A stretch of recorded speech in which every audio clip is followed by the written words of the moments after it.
எஸ்ஏபியோட ரொம்பவே ஒரு முக்கியமான டாபிக் பற்றி தான் வீடியோ நம்ம டிஸ்கஸ் பண்ண போகிறோம். இந்த ரீலை மறக்காம சேவ் பண்ணிக்கோங்க அண்ட் நம்ம பேஜை ஃபாலோ பண்ணிக்கோங்க. என்கிட்ட நிறைய பேர் தேர்ட் பார்ட்டி வெண்டர்னா என்ன, இன்டர்னல் வெண்டர்னா என்ன, இவங்க ரெண்டு பேருக்கான டிஃபரன்ஸ் என்ன அப்படின்னு கேட்டிருந்தீங்க. ஃபர்ஸ்ட் தேர்ட் பார்ட்டி வெண்டர் அப்படின்னா என்னன்றது தெரிஞ்சுக்கோங்க. ஒன்றுமே இல்லை, நம்ம சிம்பிளாக எக்ஸாம்பிள் சொல்லணும்னா, இப்போ ஒரு இண்டஸ்ட்ரியில் ஒரு ப்ராடக்ட் மேனுஃபேக்சரிங் பண்ணுறாங்க அப்படின்னா அதுக்கான ரா மெட்டீரியல்ஸை நம்ம ஒரு தேர்ட் பார்ட்டி வெண்டர் கிட்ட நம்ம ஆர்டர் போட்டு அந்த பொருளை வாங்குவோம். இதை சிம்பிள் டேர்மில் சொல்லணும்னா, நம்ம ஒரு கடையில் போய் ஒரு பொருள் வாங்குறோம் ஒரு கடைக்காரர்கிட்ட, அந்த கடைக்காரர் தான் வெண்டர் அப்படின்னு சொல்லுவோம். ஸோ இவங்களை நம்ம தேர்ட் பார்ட்டி வெண்டர் அப்படின்னு சொல்லுவோம்.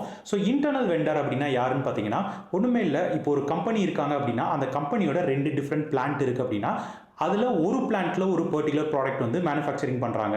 ஸோ அந்த ப்ராடக்ட்டை அவங்களோட இன்னொரு பிளான்ட்டுக்கு ஸ்டாக் ட்ரான்ஸ்ஃபர் பண்ணுறாங்க அப்படின்னு வச்சுக்கோங்களேன். ஸோ இந்த ஒரு பிளான்ட்லேருந்து இன்னொரு பிளான்ட்டுக்கு, இப்போ பிளான்ட் ஏலேருந்து பிளான்ட் பிக்கு அனுப்புகிறாங்க அப்படின்னா இந்த பிளான்ட் ஏ அப்படிங்கிறது பார்த்தீங்கன்னா அந்த கம்பெனியோட ஒரு இன்டர்னல் வெண்டர். ஏன்னா ஸ்டாக் ட்ரான்ஸ்ஃபர் ஆர்டர் போடும்போது ஸோ இந்த ஒரு பிளான்ட்டை அவங்க ஒரு இன்டர்னல் வெண்டராக கன்சிடர் பண்ணி இவங்களை ஒரு கஸ்டமராக அந்த ரிசீவ் பண்ணுற பிளான்ட்டை ஒரு கஸ்டமராக கன்சிடர் பண்ணி ஸோ இங்கேருந்து இங்கே ட்ரான்ஸ்ஃபர் பண்ணுவாங்க. ஸோ அந்த ஒரு வெண்டர் தான், அந்த கம்பெனிக்குள்ளே இருக்க அந்த பிளான்ட்டை தான் அவங்க ஒரு இன்டர்னல் வெண்டராக கிரியேட் பண்ணி ஸோ இந்த எஸ்டிஓ ப்ராசஸ் அப்படிங்கிறத பண்ணுவாங்க. STO means stock transfer order அப்படின்னு சொல்லுவாங்க.